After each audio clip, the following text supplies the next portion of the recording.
Cholesterol comes in two categories. Good cholesterol, called HDL, high density lipoprotein, and not so good cholesterol, called LDL, low density lipoprotein. Doctors want us to increase the good cholesterol, and strenuous exercise contributes to doing that. And then doctors advise us to reduce the not so good cholesterol, and a nutritious, low fat, and low sodium diet can contribute to doing that. That's similar to wisdom. There's good wisdom, and that's divine wisdom, meaning wisdom from God Himself. And then there's not so good wisdom, and that's human wisdom. Last time, we discussed the more undesirable humanistic wisdom. In verse 15, James used three words to characterize human wisdom, and those words were earthly, sensual, and demonic. Earthly, sensual, and demonic. And then starting in verse 17, James mentions 8 more words and phrases that characterize divine wisdom. Let's start at verse 17. But the wisdom that is from above. This phrase, wisdom that is from above, describes divine wisdom, because that wisdom is from God and originates in heaven, in direct contrast to human wisdom mentioned in the preceding verses. So verse 17, but the wisdom that is from above is first pure, then peaceable, gentle, willing to yield, full of mercy and good fruits, without partiality and without hypocrisy. Let's examine those 8 characteristics of divine wisdom. Characteristic 1, divine wisdom is first pure. Pure. This word pure carries the idea of being free from contamination and defilement. That same word, translated as pure, was used to describe ancient Greek cleansing ceremonies as a worshiper was purified so that he might be acceptable to his gods. Even the pagans understood that a deity should be approached from a pure and sincere heart and motive. Being pure is consistent with who God is. Psalm 18, verse 26, you, God, will show yourself pure. God is pure, and as God is, so are we to be. Notice 1 John 3, verse 2 and 3. We know that when He, Jesus, is revealed, and Jesus is revealed next at the first stage of His return, called the rapture phase, we know that when Jesus is revealed, we shall be like Him. We will resemble Jesus, for we shall see Him as He is. Verse 3, and everyone who has this hope in Him, meaning those who anticipate seeing Him, purifies himself. Notice, purifies himself just as He, Jesus, is pure. Jesus is scheduled to return. There is more said in Scripture about Jesus' second coming than Jesus' first coming. Most people aren't aware of that. So if we question Jesus' return, as some do, then we have no reason to believe that Jesus ever came the first time. And He did come. Jesus is scheduled to return to rescue us from this mess we're in. So we're called on to purify ourselves, meaning separate ourselves from sin, separate ourselves from spiritual contamination, so that when Jesus does return, we won't be embarrassed and won't be ashamed to see Him. The problem is, being pure is now so counterculture. As an example, this past month was Pride Month, and we cannot, in a public format such as this, describe what actually transpires at pride parades, and millions attend them, and some parents actually bring children to those parades, and that's child abuse. And what happens at those parades is a dark and disturbing sickness, and is immoral decadence times 1,000. But Pride Month is just the beginning. There is a societal obsession over deviant and perverted sexual sin. I can't read all of these dates, because of time, but let me mention some of them. March is Bisexual Health Awareness Month. April 26th is International Lesbian Visibility Day. May the 17th is International Day Against Homophobia, Biphobia, and Transphobia. May 22nd, Harvey Milk Day. Mr. Milk was the first openly gay man elected to public office in California. In 1977, he was elected to the San Francisco Board of Supervisors. He served 11 months before he was murdered, and so he is now considered a martyr for the LGBTQ movement. May 24th is Pansexual and Panromantic Visibility Day. July 6th is Omnisexual Day. July 11th through 17th is Non-Binary Awareness Week. July 16th is International Drag Day. August 14th is Gay Uncle Day, and that's an actual thing, Gay Uncle Day. October 11th is National Coming Out Day. October 20th is International Pronoun Day. November 8th is Intersex Day of Remembrance, and December 8th is Pansexual Pride Day. Now, we have Father's Day. We celebrate one day. We have Mother's Day. We celebrate one day. Altogether, though, 145 days, or 39% of our entire calendar, is dedicated to LGBTQ-associated sins. People, this is a problem. All of that is happening under the guise of freedom of speech, something our founding fathers would never intended to happen. It was Mrs. Ruth Graham who made the statement to Billy in 1965. She said, if God doesn't judge America, he will have to apologize to Sodom and Gomorrah. That was said tongue-in-cheek, because God doesn't apologize, because God doesn't need to apologize. But there was truth in that statement, because it would be inconsistent and it would be unjust for God to have destroyed the inhabitants of Sodom and Gomorrah and then ignore this nation's sexual sin. The famous preacher from Memphis, R.G. Lee, preached a famous sermon more than 1,200 times, and it was entitled Payday Someday. Understand, there's going to be a payday someday, because God cannot and God will not let this nation go unpunished. Christians are called on to be different and called on to maintain a commitment to purity in all of its forms. There are different temptations that can entice us to be impure in a practical sense. A temptation to have impure thoughts, a temptation to utter impure words, a temptation to do impure things, and a temptation to have impure motives.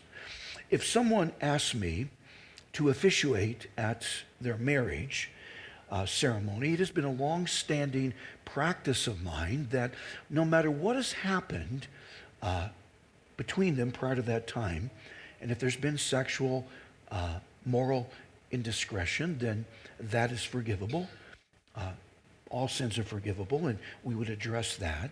But no matter what has happened before, I insist, if I'm to do the ceremony, I insist that the two of them maintain sexual purity and be celibate in the months that remain until their marriage. I do that because of two basic reasons. First, saving sexual relations for marriage is a biblical commandment.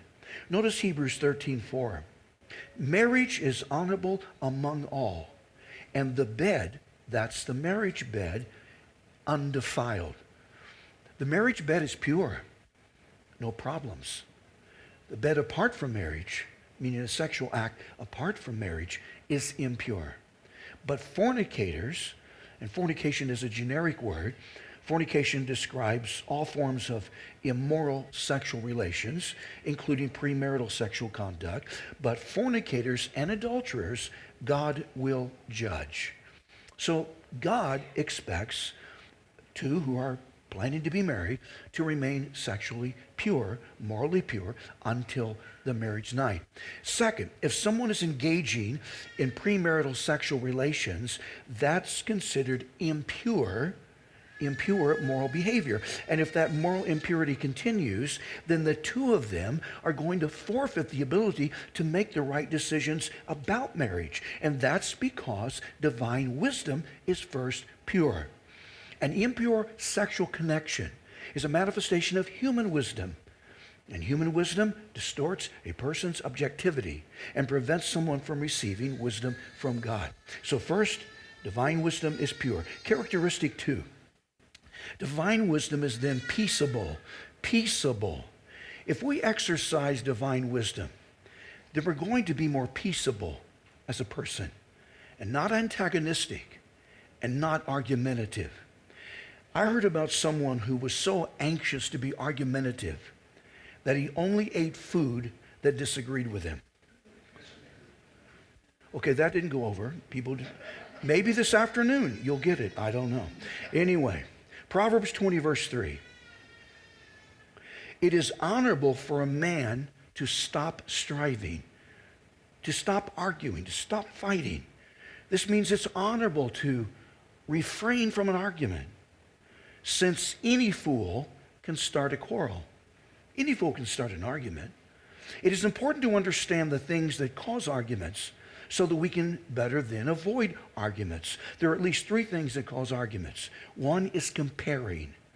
Comparison statements could be, you're just like, why can't you be more like?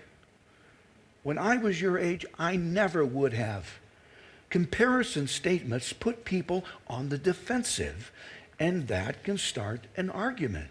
2 Corinthians 10, verse 12, for we dare not class ourselves or compare ourselves with those who commend themselves, but they measuring themselves by themselves and comparing themselves among themselves are not wise. That means don't play comparison games. Paul said it is not wise to compare. It is foolish. Second is condemning. Condemning, especially avoid statements of condemnation that are exaggerated and absolute and all-inclusive and sound like it's all your fault. You always do that. You never do that. Be careful of condemnation. And if condemnation is needed, then condemn the practice, not the person. Third is contradicting. Contradicting. Some people I call them pot stirrers. Some people contradict almost anything we say. And some of them do it just to get a reaction from us. Some people find out what our hot button is and then press it just to see how we react. The Chicago Tribune reported that a man from London was married to a woman who did that. One afternoon, she contradicted him in a conversation just to contradict him. And then an argument ensued. And it so enraged this woman that she got into their car and intentionally ran over him. He was middle-aged at the time, and he did survive, but he suffered 45 leg fractures and a skull fracture and was hospitalized for 5 months because of an argument. The interesting part is that even after all that, the marriage actually survived and remained intact. Not sure how smart he was. I hope there were some changes made. There is a time to contradict someone. There are those times. But feel out a situation first, because contradicting someone has the potential to escalate into an argument. And especially, I might add as a footnote, especially during this election season. Politics is now the most volatile subject on the table. People are freaking out about the election, especially after the debate. I mean, one side is screaming, we're losing our democracy. We have to save our democracy. No, we don't, because our nation is not a democracy. Remember the Pledge of Allegiance? I pledge allegiance to the flag of the United States of America and to the republic for which it stands. The United States is a constitutional republic. People are freaking out. This election season, I'm going to be fully informed, and I will vote my conscience, but I'm not going to lose my mind if the guy I didn't vote for gets into office. It's not going to devastate me. It's not going to ruin my life, because my trust is in God and not government. Divine wisdom is peaceable. Matthew 5, verse 9, Jesus said, "Blessed are the peacemakers, for they shall be called sons of God." Now, verse 18 has a connection to this characteristic. Notice verse 18, "Now the fruit of righteousness is sown in peace by those who make peace." Theologians say that this phrase is difficult to translate from the Greek language, but the basic idea is that divine wisdom, righteousness, and peace are all interrelated. Someone exercising divine wisdom on a consistent basis becomes a peacemaker, because divine wisdom is peaceable. And as a peacemaker, he plants seeds of peace wherever he is. If he senses he's sideways with someone, he then does all he can to bring about a reconciliation and a restoration between them, because he is committed to peace. He's a peacemaker. And the result of doing that is a harvest of righteous, peaceable, non-argumentative, non-antagonistic interpersonal relations. I've often said I'm a lover, not a fighter. I want peace. Characteristic 3, divine wisdom is gentle. Gentle. 2 Timothy 2, verse 24, "And a servant of the Lord must not quarrel, but be gentle to all." This original word that is translated as gentle doesn't have an exact equivalent in the English language, but it carries the idea of being equitable, fitting, fair, courteous, and especially the word considerate. So divine wisdom is gentle or considerate, and being considerate means being mindful of others. Being considerate means being mindful of someone else other than ourselves. We need to exercise caution, though, as this has become a hypersensitive culture where even the most innocent comment can trigger people and cause them to feel offended and often push them into a rage, such as misgendering a flight attendant on a recent United Airlines flight. Got a woman, her mother, and 16-month-old son removed from the plane. Some of us have heard about this. United is now considering banning them from the airline. People, that's insane. People that don't practice so-called pronoun hospitality shouldn't be punished. That should be their preference. In this case, it actually sounded unintentional. She said, "Thank you, sir," to a male flight attendant who identifies as a female. People, this is abject foolishness. I can identify as Superman, but I'm not faster than a speeding bullet. I'm not more powerful than a locomotive, and I cannot leap tall buildings in a single bound. I'm not Superman. This self-identification, where you are what you identify is non-reality, and it's a symptom of mental sickness. If I meet a transgender person, and transgenderism is not actually a thing, because a man cannot become a woman, and a woman cannot become a man. That's called basic biological science. If I meet a transgender person, and this has happened to me multiple times, then I address them using their preferred name. I use the name the person has introduced themselves to me as, because names are sometimes interchangeable. I mean, even Johnny Cash sang about a boy named Sue, right? So I'll use their name, but I will not use their preferred pronouns. To me, using their name is being considerate. To use their preferred pronouns would be ingenuine, because to do that would be to lie about who this person is. And I don't lie. Aside from craziness like this, though, on a normal basis, James said that someone wise is considerate, is gentle, isn't going to minimize what someone is feeling. We're not obligated to accept someone's feelings, because those feelings could be illogical and could be wrong. But being considerate means we should attempt to understand those feelings. I read about a psychiatric hotline that tried to do that. It said that if we dialed this particular hotline, there was a recording that listed different options. For instance, the recording said, if you're obsessive compulsive, please press 1 repeatedly. If you're codependent, please ask someone else to press 2. If you have multiple personalities, please press 3, 4, 5, and 6. If you're schizophrenic, listen carefully, and a little voice will tell you which number to press. If you're paranoid delusional, we know who you are and what you want. Just stay on the line so we can trace this call. Now that seems a bit extreme, but we should be considerate of someone else's feelings. A husband comes home and starts unloading. He said, the boss is upset at me, and I don't think I'm going to get that bonus I was promised. And the reason I'm late is because I got caught in a bad traffic jam. And then the missus interrupts him and says, you aren't the only one who had a rotten day. The dryer gave up the ghost, and a new one's going to cost us $900 we don't have.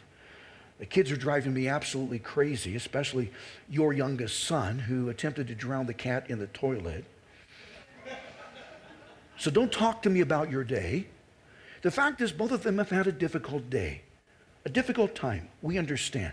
But being considerate means permitting someone to vent without interjecting ourselves into the equation. It's not a competition. Divine wisdom is being considerate of others, and being considerate always does that. I remember attending some time ago a marriage ceremony that I didn't officiate at, and that almost never happens. It was a late spring afternoon, and the ceremony was held outside at a country club. The wind was more active than normal, and it stirred up dust and pollen. Remember, this is in the springtime. And in a matter of minutes, it proved to be extremely irritating to my sinuses. And because I have this unusual susceptibility to sinus infections, more on that another time, and it was a Saturday night, and I was scheduled to preach twice on Sunday morning, I felt as a precautionary measure I should go home and start on some medication so that it doesn't worsen. So we congratulated the bride and groom, dropped off the wedding gift, and then dismissed ourselves. But we remembered we had earlier RSVP'd that we would attend the reception. We operate according to the principle, we do what we say we're going to do unless circumstances prevent us from doing that. So I wrote a letter to the parents of the bride and explained the reason we had made a premature exodus, and then I enclosed a check to cover the estimated cost of the meals at the reception that Hopi and I missed. And we did that because we felt that was this considerate thing to do. We were being mindful of others. And the considerate thing to do on the part of the parents and the recipients of that gesture would have been to acknowledge receiving that letter, but that didn't happen. Sometimes I expect too much from people. Characteristic 4, divine wisdom is willing to yield. Willing to yield. This phrase was used in ancient societies of a man who, from his own volition, submitted to military discipline, and he accepted and conformed to whatever commands his superior demanded from him. This particular Greek word was used only this one time in the entire New Testament, and it means reasonable. Reasonable. And that reasonableness describes someone that is open to different ideas and suggestions and is teachable, compliant, and not stubborn and resistant. Some people have a concrete mind. A concrete mind is one that is thoroughly mixed up and permanently set. But someone that is wise is more reasonable than that. And he doesn't have this attitude, don't confuse me with the facts. I've already made up my mind about that. Or if I wanted your opinion, I would ask for it. There are people that don't accept suggestions because they interpret suggestions as a personal criticism and then start being defensive. But a reasonable person isn't going to be defensive because he has the attitude he can learn something from anyone, and that includes even a critic. For instance, I read about a new pastor at a particular church. He preached one of his first sermons there. And afterwards, a congregant met him at the door and said, "Pastor, that sermon stunk." This pastor was shocked to hear that, but he remained composed and tried to be reasonable and open to what this man might want to share. So he said, "I'm so sorry. What was it about the sermon that you didn't like?" This man responded, "First, you read it. Second, you didn't read it very well. And third, what you did read wasn't worth reading."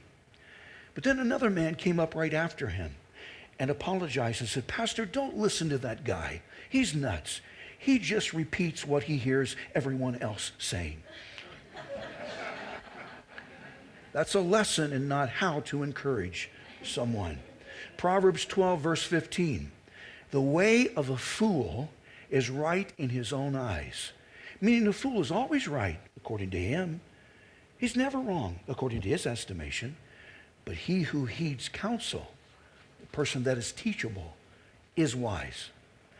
Being reasonable means we consider all the comments directed toward us. I have been the recipient, only God knows, of the number of anonymous letters, then emails, text, where I've been just blasted. I mean, just blasted from one side to the other side. And phone calls, the same. Even certain people have met with me just for the purpose to explode in my office and just sort of verbally vomit all over the desk. And that's happened. That's an occupational hazard as a pastor. But I have learned to listen to all comments directed toward me, even criticism. And if after careful evaluation and consideration, we listen and we feel someone's comments are legitimate, there's something in there for us, then we can learn from them. If we evaluate and consider someone's comments and feel that what someone has said isn't true or isn't applicable to us, then we can just ignore that and move on. But divine wisdom is reasonable. Characteristic 5. Divine wisdom is full of mercy. Full of mercy. I've said this, and I will continue to say this often. Remember that mercy is the exact opposite of grace. Grace is when we are given what we do not deserve. And mercy is when we are not given what we do deserve. One more time. Grace is when we are given what we do not deserve, and mercy is when we are not given what we do deserve. And Christians are to be both gracious and merciful toward other people. James 2, verse 13. "For judgment is without mercy to the one who has shown no mercy, and mercy triumphs over judgment." James said that there will be no mercy available for those who have not shown mercy to others. And he said mercy trumps judgment. Someone who isn't being merciful, and I've met them, I have probably been that person in the past. I try desperately not to be that now. But someone who isn't merciful and compassionate toward other people could be demonstrating that he hasn't received forgiveness from a merciful God himself. It could be he isn't merciful because he hasn't experienced mercifulness himself. And as a non-Christian, if he remains in that state, he's scheduled to receive only strict judgment from God, minus mercy. I read about a mother that approached Napoleon, desiring a pardon for her son. The emperor reminded this mother that her son had committed a serious criminal offense. And not just once, but he committed that offense twice. And justice demanded that he receive the death penalty. And this mother argued, I'm not seeking justice. Sir, I need mercy for my son. And Napoleon rebutted, but your son doesn't deserve mercy. Sir, this mother cried, sir, it would not be mercy if he deserved it. And mercy is all I'm asking for. The emperor sat there contemplating what this woman had said and then responded, all right then, I'm going to be merciful. And he spared this woman's son from death. We should all be more merciful than we are. We should all learn to lighten up on one another more than we do. One of our children breaks something, and we overreact and act as though he's committed the unpardonable sin. Our marriage partner does something that upsets us and even asks to be forgiven afterwards. And we go through the motions of forgiving them, but then we never let them forget that indiscretion. We don't get hysterical, we get historical and continue to bring it up so that our mate never forgets what they did. If we're manifesting divine wisdom, though, we're going to be more merciful than that. Listen to this carefully. Christians have been the most forgiven, so we should be the most forgiving. Christians have been the most forgiven, so we should be the most forgiving. People around us mess up. People around us sometimes hurt us. And if we're wise, and if we're manifesting wisdom from above, then we aren't going to rub it in, we're going to rub it out. Using other people as the object of our attempt at humor sometimes isn't merciful either. I mean, I'm assuming some of that is permissible, messing around, teasing one another, and even some of the more lighthearted put-downs is sometimes permissible. But we need to be careful and be considerate of one another, because sometimes it can be hurtful, and sometimes it can be counterproductive, and sometimes can get us into trouble. Our number 3 son, we have 3 sons, our youngest son, Brian, actually sort of cured me of doing that. As a teenager, he made me reconsider some of my jesting.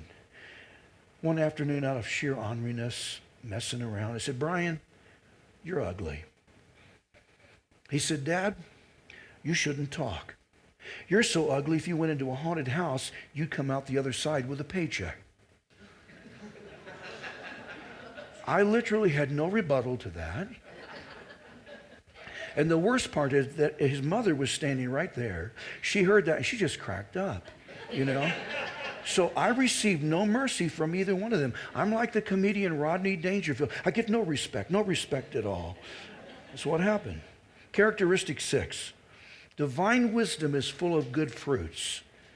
Good fruits. These good fruits are a reference to all sorts of good works and good deeds. Someone has said that life choices fall into 2 basic categories. And those categories are contributing and consuming. Contributing and consuming. All of our choices fit into those categories. Contributing and consuming. Now, all of us contribute and consume. But primarily, we are called on to contribute more than to consume. Personal contributions are varied from the more benign acts that seem so small, and then some acts that are much more serious and significant. I tried to find an example, a recent example of the smallest possible act that could be done that's still qualified to be considered a good deed.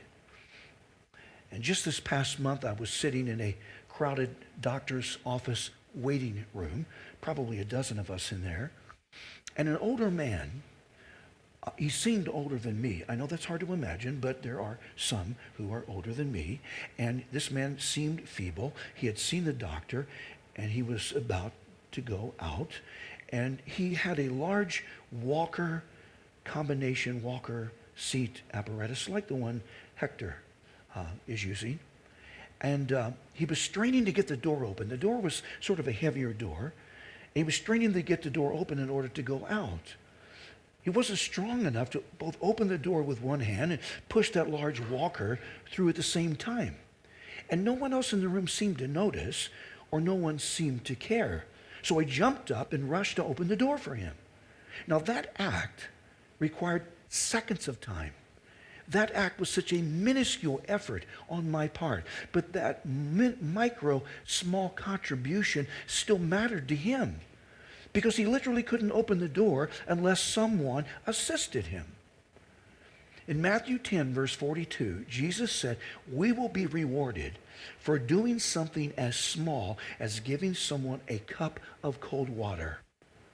Even something as simple as that is significant to God and is going to be rewarded.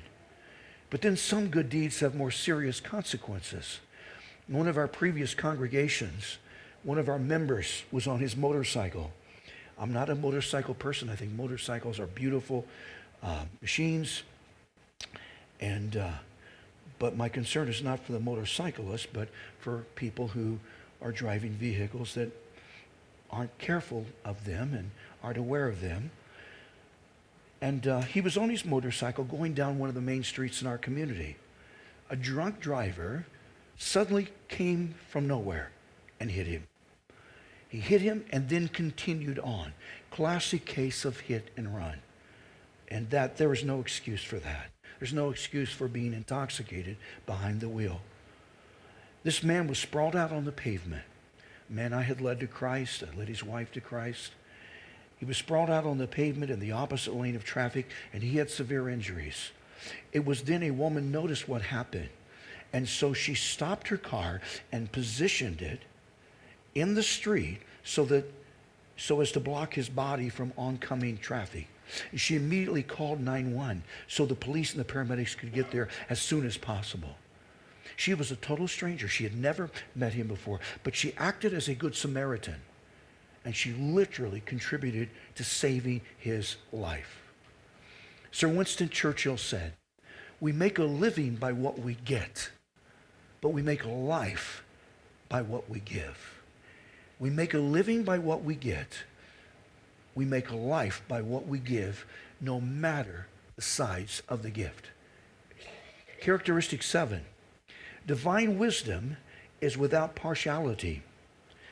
Divine wisdom is without partiality. This word in the original language is used nowhere else in the entire New Testament other than here in this verse. It literally meant not to be parted, not to be divided, and it was sometimes used to indicate impartiality, which James already discussed in the 2nd chapter of this book. We covered that. According to divine wisdom, we are not to show favoritism. I read about a Chicago bank that asked for a letter of recommendation on a young Bostonian man being considered for employment at this bank. The Boston Investment House, where he had been employed, could not say enough about this young man. They wrote that his father was a Cabot, his mother was a Lowell, and then further back was a mixture of Solenstalls and Peabodys and others from Boston's finest families.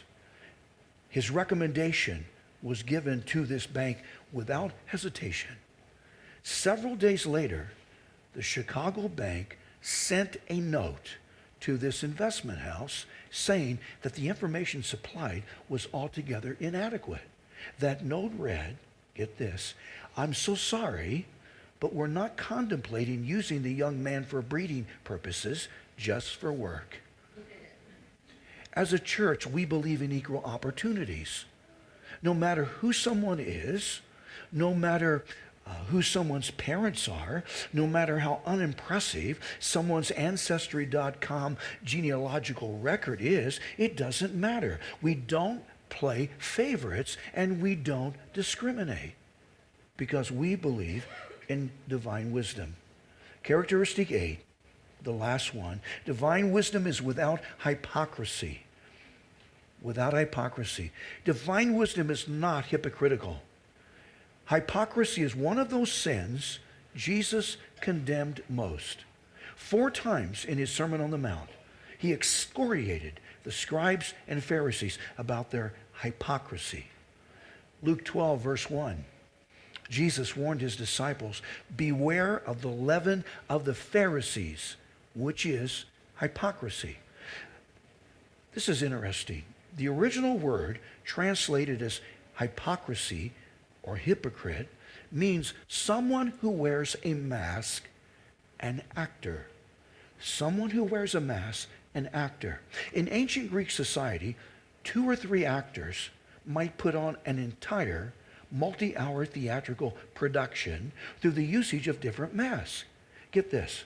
Each actor would hold a different mask in front of his face for a different character.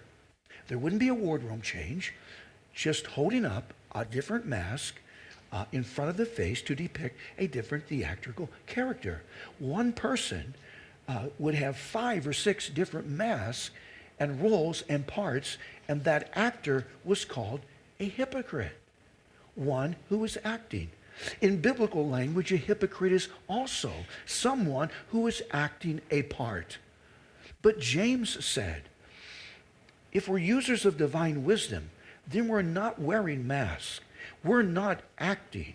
We're not pretending to be something or someone we're not. Some professing Christians, I've seen this so often, sit in church on Sunday morning, turn their halos up on bright, and go through all the motions of being spiritual. That's churchianity, not Christianity. Because then on Monday morning, that same professing Christian is something entirely different from what he had been on Sunday morning. Understand something. Phoniness and masquerading behind a spiritual facade is unacceptable to God. This congregation is available to people who have real sins and real hang-ups and real weaknesses and real messes and real problems. But real people who are committed to God are honest and open and authentic and aren't hypocritical. What you see is what you get. There's an incredible ship harbored in Long Beach, California, called the Queen Mary. I'm sure some of you have seen that ship. It serves as a hotel, a museum, and a popular tourist attraction, and we've been on that ship a number of times. I have a curious mind, so I have been to parts of that ship that are actually off limits to tourists because it's supposed to be haunted. I just had to know. I don't think it is. The RMS Queen Mary was commissioned in 1934 and was 1,019 feet long and weighed 81,237 tons. I might add, that's twice the tonnage of the Titanic. It had a total of 12 decks and accommodated 200 passengers and a crew of more than 1,100. She was retired in 1967 after making a total of 1,001 Atlantic crossings. I had a friend, he's now in heaven, who was an iron worker, and he helped permanently secure that ship into position in the harbor. One of the things that was most impressive about the Queen Mary were the 3 massive smokestacks that are seen on this slide. Each of them were 36 feet long, 23 feet wide, and stacked together range from 62 to 70 feet in height. I mean, these were amazing smokestacks. The stacks themselves were made from sheets of steel more than an inch thick. It was after the decommissioning of the ship that the stacks were removed for maintenance. But as the crane lifted those stacks up from off the ship and placed them onto the dock, those massive smokestacks just disintegrated into pieces, thousands of pieces.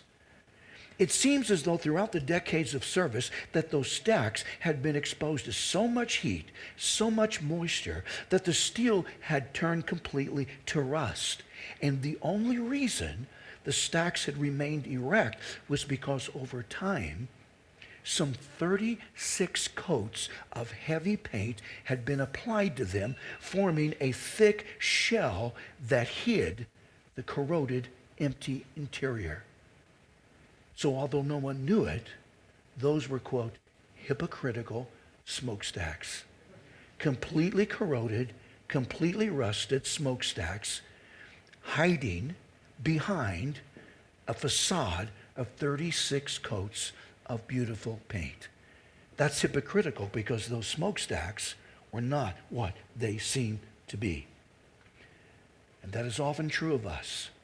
I'm curious if Sunday morning, if our exterior was stripped off of us, what would be left?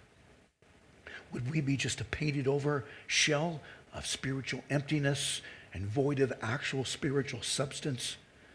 Someone said that what we are is not what we are at church, but what we are outside of church.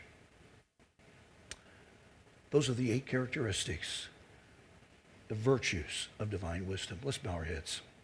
Father, we thank you for what we've learned. I know it's been a super simple lesson. I mean, just 8 phrases and words from verse 17. But these are characteristics of the wisdom you want us to have. And I pray we will never be content until we manifest all of them, and that we do so on a consistent basis. It's not that we're to be considerate some of the time. I'm sure we are. But we're to be considerate most of the time. It's not that we aren't to be hypocritical some of the time. We're to be not hypocritical all the time. So God, help us to keep these 8 things in mind and to flesh them out and incarnate in our lives. And then if we do, we will have the wisdom that you intend for us to have, and we will make the decisions that you want us to make. So we thank you for this time and for what we've learned. And I thank you in the name of your special Son, Jesus. Amen.